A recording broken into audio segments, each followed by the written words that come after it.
So we accidentally started a brand new tradition a number of years ago where after the Christmas services are all done here at the church, my family of four and I, we'd pile into a car, load the whole thing up, and we would start to just drive south. We would keep driving south until we could actually see the sun shining through the clouds, which for any of you who have survived a Michigan winter, and I use the word survived intentionally, you know that you have to drive a long ways south to actually see the sun breaking through the clouds. And it was on this drive south that I had a couple of realizations. The first realization was that there is nothing better than the sound of my two kids in the back seat actually getting along. There's nothing better than that sound. When they have like the screen and they do the share thing with the headphone splitter because we're cheap, and they have one screen in front of them that are watching the same show together, and when there's a joke, when something happens, it's dead silent in the car, and both of them in unison just start busting out laughing. There's nothing better than the sound of my kids getting along. There's nothing better than the sound of my son saying one of the terrible dad jokes to his older sister, my daughter. Something like, "Hey, Lily, if April showers bring May flowers, what do May flowers bring?" Pilgrims, yes, it's so good. May flowers bring pilgrims. I mean, it's really sophisticated humor, so I understand if it was just over your head a little. And then they laugh, and because it's so terrible, it makes them laugh even more. And then it like has this building effect, and they're laughing, and they have like tears in their eyes because they're laughing so hard. He's like, "Lily, why are you crying? And why are you laughing so hard?" And she's like, "I don't know. Why are you crying and laughing so hard?" And it just builds. And there's nothing better than the sound of my kids getting along in the back seat. And the second thing I learned, there's nothing worse than the sound of my kids not getting along in the back seat. On one of these family trips, I made the mistake. I borrowed my parents' minivan, which I thought was going to be a lot more room and a lot more technology. When I say minivan, I want you not to think about a minivan, but a space shuttle driving down I-65 South. These things, I get. I'm not a minivan guy, but I kind of get it. I get it, right? They've got the built-in screens in the back of the seats, all the gizmos, everything, so they can play games against each other. My parents are like, "Hey, don't let your kids play checkers against each other on the game. Checkers is a no-fly zone. Don't do that." And I'm like, "Okay, come on. I'm the parents, okay? I think I know my kids." And they're like, "Just stay away from checkers, you'll be fine." We made it all the way down to Florida. We made it halfway back after the vacation. They got along fine the entire time. We're stuck in traffic on I-65 somewhere in Tennessee. Colin goes, "Hey, Lily, you want to play checkers?" And I'm like, "No, wait. We went here before. I don't know." But they've been so good for so long. What's the worst that could possibly happen? 5 minutes into checkers, they're like at each other's throats. "You cheated. No, you cheated." And then the fight does the thing like even as adults we all had where it jumps the rails and it's no longer about the checkers anymore. The fire has left the designated zone and it's burning everything. And it's like, "You're on my side. Well, you're breathing my air." And they're just like at each other. And the car, meanwhile, still has not moved an inch towards home. And I'm stuck in there and I'm realizing there is nothing worse than the sound of my kids not getting along. And the reason why I mention that is we're in a series right now. We're actually finishing the series called Your God is Too Small. And I want to just clarify. God isn't too small. The fullness of God in Jesus that we see and that we sang about is far from too small. But the boxes that we put God into are far too small. And today we're looking at a box that we put God into called a political God. And I heard from several of you throughout the week and leading up to even this morning, a topic like this makes us a little bit nervous in church. So I'll do the heavy lifting, all right? You guys can just kind of sit there and have a little roast pastor over lunch later. I'm good with that. I'm used to that. But the boxes that we put God into are often far, far too small. And to illustrate this point just a little bit more, I'd like to take us on a journey to a place many of us would push down into a deep, dark hole called March, April, May of 2020. I know, I don't want to think about it either. Yeah.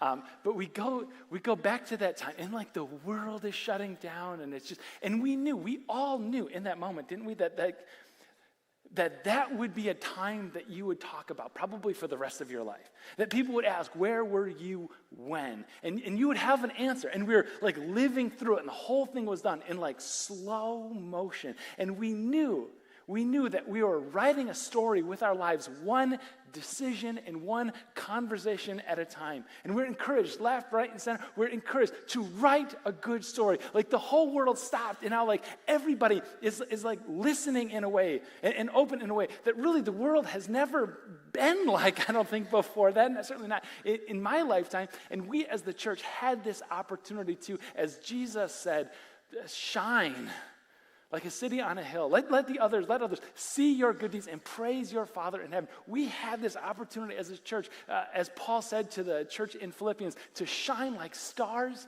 in the heavens, to live like children of God without fault.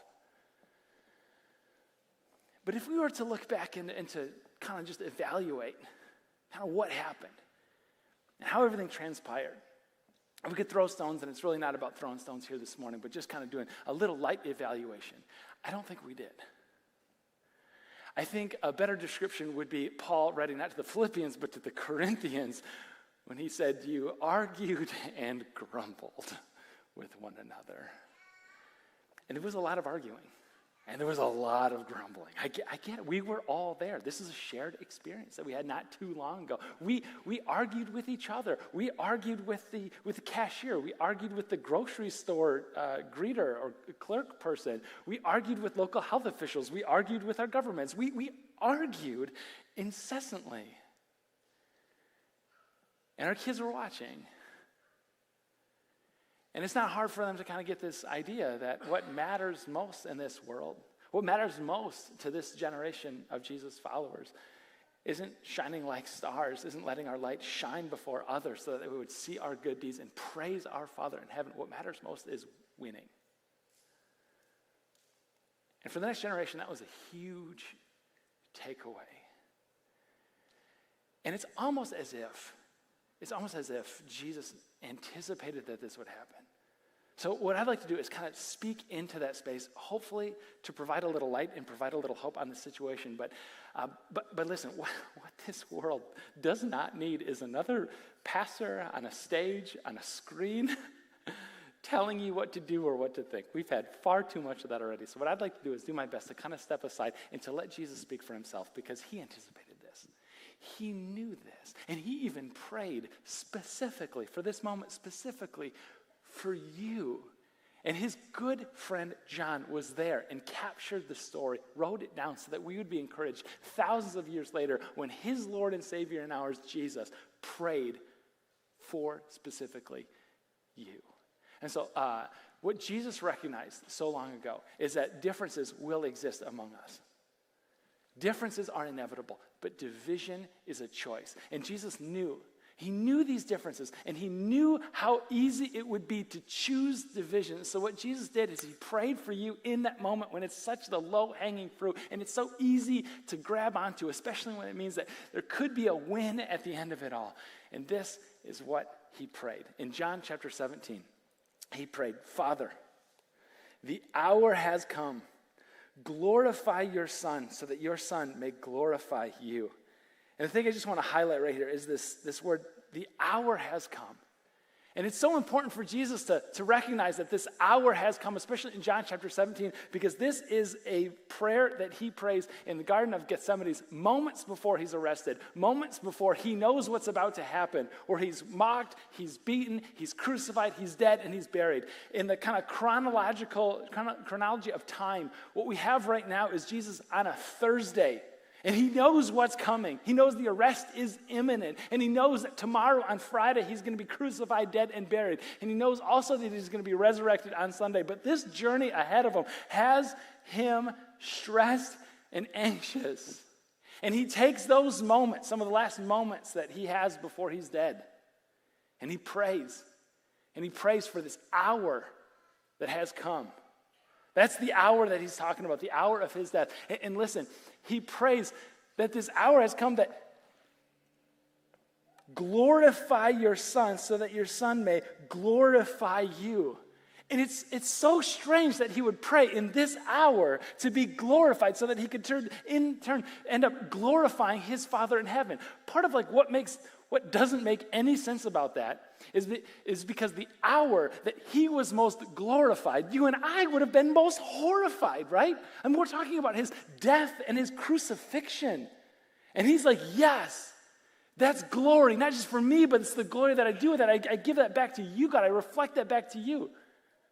And for the rest of us, we're going like, no, that's not glory, that's horror. Well, we recognize something here about winning, is that sometimes winning doesn't always look and feel a lot like winning. Like I said, the hour that Jesus was most glorified, you and I would be most horrified. Jesus had an entirely different outcome set in mind. It looked like, for all the world, Jesus on the cross that Friday afternoon lost. I mean, we know what took place afterwards. We know that Jesus also knew what would take place afterwards. It looked like a huge loss, and Jesus goes, no, that's what glory looks like. A loss doesn't always look like a loss, and a win doesn't always look like a win. And some of us, we kind of get that too. We get that in our human relationships with one another. I'm going to paint you an entirely hypothetical and fictional illustration of a couple's afternoon, and I just want to invite you to see if there's any part of this that you might find relatable. He comes home from work, and no matter how many times she has asked him to put his shoes not next to the closet door, but into the closet door, on this particular afternoon, like so many others, he puts his shoes right next to the closet where they go. And she says, there is a finite number of times that I have to ask him to put his shoes in the closet. And whatever that number is today, it's that number -1. Apparently, we haven't hit it yet. So, honey, would you please, like I asked you 1,000,000 times, potentially literally, to put your shoes in the closet door? And he proceeds to pull out his phone and photographic evidence of every sock left on the living room floor, every toothpaste cap left off from the tube, every dish left not in the dishwasher or even in the sink, but next to the sink. And he goes through with photographic evidence every single one of these interactions. Let me just ask you the question. Who wins? No one wins in that illustration. I mean, everybody just at each other's throats at this point. There's no win in that outcome, no matter how clear it looks like. What looks like a win isn't always necessarily a win. We have to remember Jesus, he's praying to be glorified in the hour that we would be most absolutely horrified. We're coming into this time, and I recognize it's strategically put. Today we're talking about this politics thing and the elephant in the room with the donkey. I made that joke a little bit last week, right? But we're coming back to it again. And we're going to talk about politics in a time when it's probably not as raised as it will be, as it inevitably will be. And so I just want to kind of fast forward to that moment when you're trying to figure out what you're going to do in a November in the future. And I want to remind you something about the wins and the losses, the glorified and horrified. I want to remind you that your candidate could win on a particular Tuesday in November. But the church, especially our kids watching us, the church will win or lose every single day after that with how we respond and how we react to that news. And remember, a loss doesn't always mean a loss. A win doesn't always look like a win. Jesus goes on in his prayer, and he's got 19 verses of praying specifically for the disciples because, honestly, they need it quite a bit. But then Jesus does something interesting. He goes, but my prayer is not for them alone. It's not just for them alone. And we're going to pause it right there because he knows they need the prayer. When Jesus goes, my prayer is not just for them alone, I think he might have in mind a couple of particular, two of his disciples in mind. The first one is Simon, middle name the, last name Zealot. Simon the Zealot is his name, not actually his name, but it's what he's called again and again. And it's almost like the biblical authors wanted to remind us of who Simon the Zealot was, because this is a person who believed in the overthrow of the Roman oppression that they as Jewish people were under by acts of terrorism. That was Simon the Zealot. And Jesus says, Simon, come and follow me. And he's like, okay, this is how it's going to work. And then Jesus does something that Simon, I don't think, predicted. And he goes, hey, Matthew, middle name the, last name tax collector. Matthew, why don't you come and follow me? Matthew, we don't know this for certain, but it's entirely possible that Matthew's philosophy of life, especially towards the Roman overlords, was if you can't beat them, join them. And so that's what he did on their behalf, collecting taxes and probably making a handsome amount of money off from it. Can you just imagine what some of those conversations were like among the 12 disciples? I mean, forget about Judas, right? And then like Peter and John bickering about who's the greatest. We forget that there's Simon the Zealot and Matthew the tax collector who are supposed to be on the same team. And I think Jesus looks at that and goes, there's something honoring to me about this. There's something honoring about both of you together. He spends time in those final hours going, man, once I am removed out of this equation and my bodily presence is gone, dead, then resurrected, ascended to heaven, these guys are going to be in the backseat at their throats. And he spends 19 verses praying for them, and he goes, but my prayer is not only for them. I pray also for those who will believe in me through their message, that all of them might be one, Father, just as you are in me and I am in you. My prayer is for those who will believe. That's you. That's me. Jesus is specifically praying for you and me when he prays this prayer. It's not just Simon the Zealot. It's not just Matthew the tax collector. Jesus sits down in that garden and he's praying and he's praying and he's praying. He's praying for unity, that they would be one, that you and I would be one. And he's not just talking about the tax collectors and the zealot. He's talking about the Democrat and the Republican. He's talking about the independents. He's talking about the indecisive. He's talking about the libertarian. He's talking about the librarians. He's talking about everybody all together. And he's saying all of us, that they would be one as we are one. Now, this unity has a purpose to it, and we're going to get to that in just a moment, but I think it would serve us well to take a small history lesson. This was interesting to me, and I just figure a big part of this job is just when I come across things that are helpful, informative to me, I'm going to pass them along to you. So we're going to play this little game of like reclaiming some of these early Christian roots in our faith, especially our outlook on life, how we make decisions, and maybe some of the politics along the way. Little history lesson, right around 1st century AD, lots of stuff is starting to become written about these followers of Jesus, this first generation of Christians removed from those disciples who actually lived next to Jesus. Movements are breaking out. There's lots written about those people. The accusation leveled against Christians wasn't specifically that they were a part of a new religion. That's part of it. But the accusation leveled on them against on a legal footing isn't that it's a new religion, but a new political identity. The word Christian that's used the first few times in the city and region around Antioch, the Latin word Christian, it's used not separating Christians out from other religions. It's not Christian as opposed to like a Zeusian or a Jupiterian, followers, adherents to the god Zeus or Jupiter. No. Christian wasn't a religious distinction marker. Christian, as it was first being used, was a political marker, saying it's not just that they're a different religion, it's that we're separating Christian out from Herodian, adherent of Herod, or a Neronian, follower of Nero, or a Caesarian, a follower of Caesar. Christian is distinct from all of those.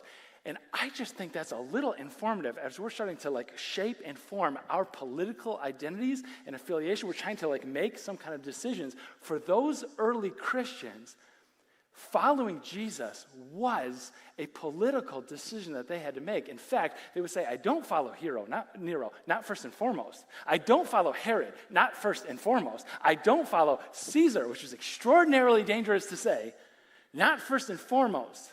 Because Christianity for me isn't just my religion, it's my first and foremost identity. And so you say, hey, listen, worship whoever you want. And in Rome, they had a ton of different religions and a ton of different faiths to choose from. It was a huge eclectic group all over the world. They had all these religions, and you were free, for the most part, to worship whoever you wanted. They didn't care. But worship anyone. But obey Caesar first and foremost, or first and last. And it was the Christians who said, I will worship Jesus. I will also obey Jesus.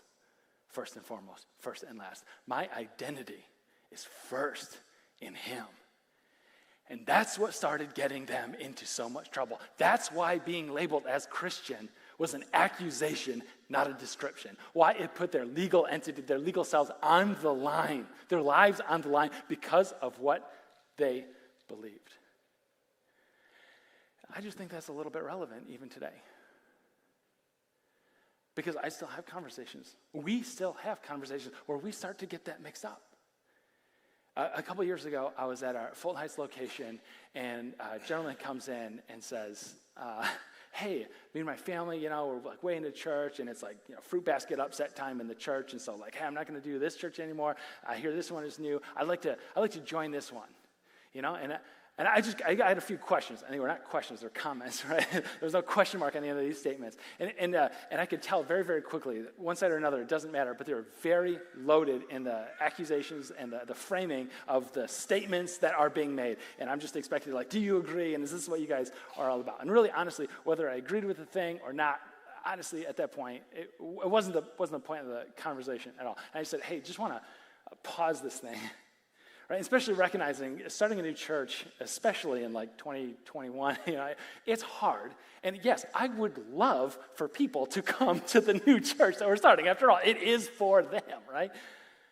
I would love for them to be a part of the church, right? I got to stop you right there and just say, it sounds like to me that you're viewing faith through the lens of your politics. And you want to make sure that faith agrees with this lens of politics. I just want you to say, for you to find a home here, you're going to have to view politics through the lens of faith. In fact, we view everything through the lens of our faith first, not kind of this identification with a political party or something. And I think where we're going wrong is just not in the issues really at all, but it's just we're getting those things mixed up. Like this first and foremost kind of identity thing of what informs the other. And I want no part of that at all whatsoever. No, I'm comfortable with where I am, and we haven't seen it back. And that's okay. But for us as a community to make sure that when we look at our identity, listen, the first thing that matters, the first thing is our identity in Christ, and everything else is an expression of that identity. That's huge. And it actually makes this thing that Jesus calls unity possible, because now we can have this common ground to build from that says, listen, in Jesus, the foot of the ground, the foot of the cross is level ground. In Jesus, we can actually move forward. In unity, Jesus, we can move forward together. But I don't want us to think that like unity is the point, though. And that's where kind of this conversation, probably for grown-ups, it gets pretty nuanced in this thing. Because just the disciples getting along isn't the point. Just churches, even in divided times, getting along isn't the point. That's circular, and that's ultimately self-defeating. Communities, even being a little bit better off because people are getting along, isn't the point. Even cities, countries, just getting along isn't the point. Jesus steps back and goes, dude, I've got something so much bigger in mind. It's really not about just getting along, and it's certainly not about one side winning over the other side, because remember, when everybody fights, it tends to be everybody loses. No, what I have in mind, he goes, is this right here. May they also be one in us, so that the world may believe that you have sent me. It's that phrase. New Testament scholars call this, in one word, it's a purpose clause. It's one word in the original language. Purpose clause here in our language today. May they be one so that. The purpose of our unity isn't just to get along. The purpose of our unity isn't just to make our communities a little bit better, although that is a fruit, that is an end result. The purpose of unity and getting along is so that the world might believe. Like Jesus had this thought thousands of years ago and says, man, if Simon the Zealot and Matthew the tax collector could get along and in unity move forward, and if they could put their differences aside, and if they could share this hope of the gospel with everybody that they interact with, and if the Christians that would believe the message that they carried with them would teach it to the next generation and the next generation and the next generation, man, if these Christians could move forward in unity, man, I think that the whole world might believe in this gospel message. That's the point. The point of unity isn't just unity itself. That's circular. It's bigger than that. It's broader than that. The point of our unity is to demonstrate to the entire world that it's not about these different things. It's about his resurrection. Our unity demonstrates his resurrection and his resurrection power. And it is that powerful. It has been that powerful. Again, we come to this first century Christianity and just notice how peculiar the whole thing is. You know, and they can't just pick up a phone and like call each other and say like, what's this whole thing about? Or let's just check their Facebook page or whatever, see their statement of beliefs. No, this Jesus movement is like spreading out. And pretty soon, around 100, 112 AD, it's really getting a lot of attention. And so this one guy in modern day Turkey, he was this Roman magistrate. He's a philosopher, he's a writer, he's a legal guy. He did like pretty much everything. And he wrote a ton of letters. 247 letters are preserved yet to this day. Thousands of years old, preserved to this day. His name's Pliny the Younger. In 112 AD, he wrote a letter to the emperor in Rome. And he writes this letter and goes, Emperor, I know that we're supposed to be persecuting these Christians. I know that we're supposed to be against them. I just don't know why. And so the context of this letter is to simply ask for the emperor's advice for him as he kind of influences and leads this little patch of Rome that he has some authority over.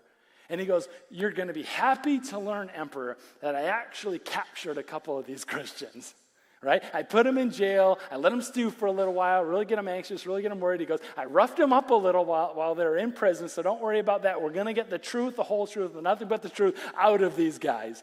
And Emperor, this is what I found, and I just want to invite you to respond. And so one of the letters that we have from Pliny the Younger in 112, right around 112 AD, he goes, the substance of their fault or error, this is what they're doing wrong, has been that they were accustomed to meet on a fixed day before dawn and sing responsively. That's like Latin coded words for, they sang really loud. They were into it, Emperor. Whatever they were up to, they were all in. And man, they got up before dawn because, well, they had jobs and they had families and they didn't want to interrupt everybody else. And so we would meet on a fixed day, so when nobody else was meeting, and we would sing passionately a hymn to Christ as to a God and bind themselves by oath, not to some crime. They didn't bind themselves to like rob a bank or some kind of heist together. No, it wasn't to some crime, Emperor, but not to commit fraud, theft, adultery, not falsify their trust, nor refuse to return a trust when called upon to do so. They committed to each other every week not to rip anybody off, not to steal anything, not to cheat on anyone or with anything, not to falsify their trust. They committed to each other to pay their debts, even when nobody was looking. And when this was all over, this is so strange, it was their custom to depart and to assemble again to partake food. And you know how we were thinking that they ate flesh and drank blood all the time because of those weird words that they were using? No, they just ate bread. And they just like drank wine and juice. It's just like normal. He goes, but ordinary and innocent food. And Pliny the Younger, 112 AD, he goes, Emperor, like this is my problem, man. What do you do with a people like that? I know we're all supposed to be against them, but like I captured a couple, I roughed them up a little, and this is what I found. What I found is that they're gathering together to pretty much pledge an oath to be the best possible citizens in the Roman Empire, to bless everybody else that's around them. What do you do with somebody like that? What do you do when now my citizens are going, man, those Christians, I don't understand what they believe. It's a mystery to me, but dude, I would love to work for one day. You know, because think about that environment. Think about that workplace environment that dude is creating. Wow. Like, Emperor, I don't get these people and their language, the brother and sister, and they're married, and I don't understand any of their language or their sacred texts or how they go about their life. But dude, my daughter is at the dating age right now, and she is looking at connecting with a couple of these guys. And the Christians around who are swearing an oath to treat people with honor, dignity, and respect, no matter who they are, and to always tell the truth. If I'm honest, Emperor, I kind of want my daughter to date one of them. What do you do with these people who, when somebody gets sick, they don't just leave, but they actually stay and look after them and care for them until they either get better or die, and then they give them the dignity of a burial no matter what they believed in their life? What do you do with the people? What do you do with the people who, when we have a baby that we don't want, we just set it on the hillside and just kind of casually walk away? Because it's property, it's not a person, but they go, that right there is the very image of God. And they go and they rescue that baby, they take it home, and they raise it as their own. What do you do, Emperor, with a people like that? And we've seen what happened with a people like that. You know, we look at it and go, I think a unity like that could demonstrate a resurrection power. I want to say, like, what if that was recreated? And you think that's a pipe dream that could never actually happen, but it did, though. And we're evidence of it right now. It did, though. And the whole world threw up their hands. A broken and divided, at each other's throats kind of world threw up their hands to follow a crucified Christ. That is resurrection power. Especially when you consider the alternative. The alternative of choosing to let a view divide me and you. You guys know what a view is? A view is an ever-changing, ever-evolving set of opinions on a certain matter. A you is somebody who is loved to death and back by Jesus Christ. Why would we ever let a view divide a me and you? We start to see it. That our unity demonstrates his resurrection. And so we're going to be the kind of Jesus followers that I think he intended us to be. And we said, I'm not going to. I'm going to fight against it. I'm going to rail against it. I am not going to let a view divide me from you. It's so shallow, so short-lived. Not this November, next November, you're going to go into a ballot area and you're going to fill out the little bubbles. If you're a good citizen, you'll probably do it a few more times before that. You should probably say, I hope you do. That's being a good citizen. There's big decisions on the line when everything is heated and it feels like everything is at stake, and you're going to choose a party affiliation. And I want to honor that and say that's a good thing. But when you do that, that's a view. It's an ever-changing, ever-evolving set of opinions on a certain matter. It's a view. It's not a you. The people that you drove there with, the people that you're going to go home to, that's a you. Don't let the view divide a me from a you. Because it's so short-lived. You're going to go in that voting area and you're going to select a little bubble that says Republican. You're going to select a little bubble that says Democrat, maybe a couple other ones on there. But if we have some brave souls who are willing to share their voting plans, how many of you are going to go into that little ballot box area and vote for somebody from the Whig Party? Right? History lesson, that's a real party. Yeah. Very active, held national office. Or how many are going to go in that voting box and vote for a Federalist candidate? Or vote for a know-nothing party, an actual thing. I looked it up earlier this week. The know-nothing party, very active in the mid-1800s. National office. No, we're not going to do that. We're not going to vote for a Whig or a know-nothing party. Why? Because political parties, they come and they go. They evolve and they change. They morph into something else. And keep that in mind when you go home to a you. That Jesus loved to death and back. And he asked you to as well. And then when God, the Father, adjusts his mirror, and he looks back, there is nothing sweeter to the ears of our Father in heaven than his children getting along. I want to invite you to stand up wherever you are as we sing these praises to our God. And we picked this song intentionally, 1,000 hallelujahs, because as we go into this song, I want you to imagine people across the world and across all of time gather standing before the throne, the Know-Nothing Party, the Whigs, the Democrats, the Republicans, everybody standing before the throne and declaring and shouting up 1,000 hallelujahs in his name. Jesus, that's what we pray. God, we pray that we would stand before your throne and we would declare to you, we would shout before you our 1,000 hallelujahs. God, because it would remind us about our first identity. It would remind us about what you care about, who you care about. It would remind us of the resurrection power inside of each of us when we can look at the line and not draw it to keep anybody out, but to cross it and bring them in. God, you did this for us. You crossed the line of heaven to earth to bring us over. I think we can probably cross a few lines too. Jesus, thank you for showing us the way and for giving us hope. Amen.